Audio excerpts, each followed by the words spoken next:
दिल्ली के इंदिरा गांधी बैनुल अक़वामी हवाई अड्डे पर कस्टम्स हुक्काम ने एक गैर मामूली होशियारी का मुजाहिरा करते हुए एक खातून मुसाफिर को सोना स्मगल करने के इल्जाम में हिरासत में लिया।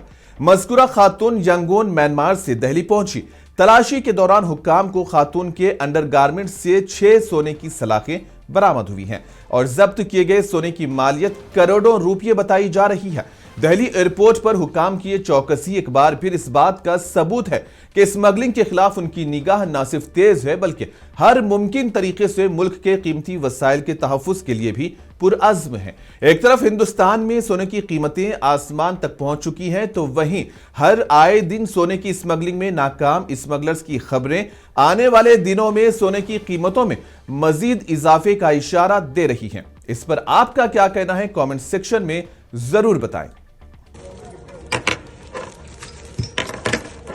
रोड के लिए बोल रहे थे।